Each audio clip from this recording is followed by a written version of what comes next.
I am so obsessed with Facebook and Twitter. I cannot get off them. It's like ridiculous. And actually, just so you know, I really answer my Facebook and Twitter. It's not some like person doing it. It's really me. So one of the things that came up recently on my Facebook page, which was really, I thought, interesting, was that someone asked me where my snake ring came from and why I have this snake ring, because it's a pretty aggressive looking ring, I guess. It's got a big diamond in the center and the snake's wrapped around the diamond.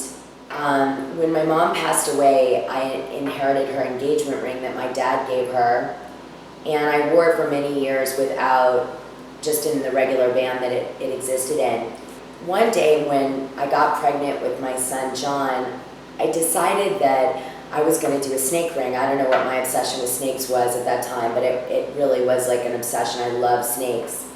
So I went to my jeweler, Oscar, and I asked him to help me, along with a girlfriend of mine, to design a snake. So we drew it out, and we came up with this idea of having an emerald head and pink diamonds and white diamonds all around the body of the snake in rose gold. And I was sitting there with him, and I just got this feeling like I wanted to put my mom's diamond in the snake. So I was driving home, and I'm like feeling more and more like I was doing the right thing, but I was kind of weirded out by it in a sense, like why would you put that in a snake ring? So I get home, and I'm reading my Brain Candy, which is basically In Touch magazine or OK or one of the Us Weekly or one of the tabloids.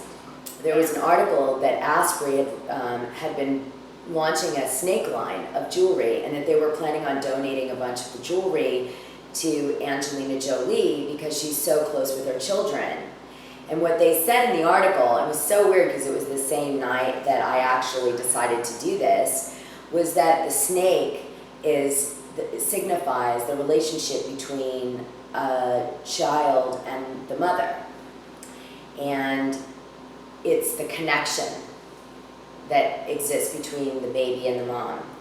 So it was really interesting that the snake that I had chosen to design had the diamonds wrapped around it, because the diamond kind of looks like an egg, and the snake kind of looks like a mother, which was unintentional. And the reason I went to get the ring in the first place was because my son was being born, and the fact that it ended up being my mom's diamond in it was pretty special. So this ring is really important to me. I feel like it's a way for me to remember how important it is to be a mom, and that my mom is always watching over me.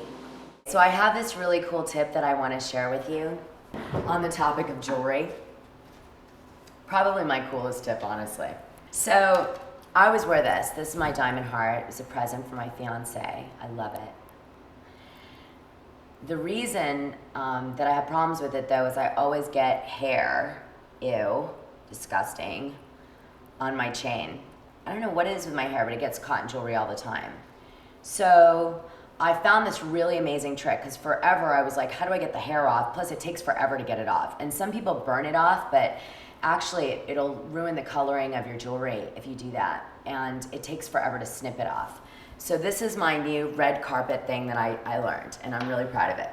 If you just take a regular razor, a man razor works best, and you take your chain, basically all you do is go like this down your chain a few times.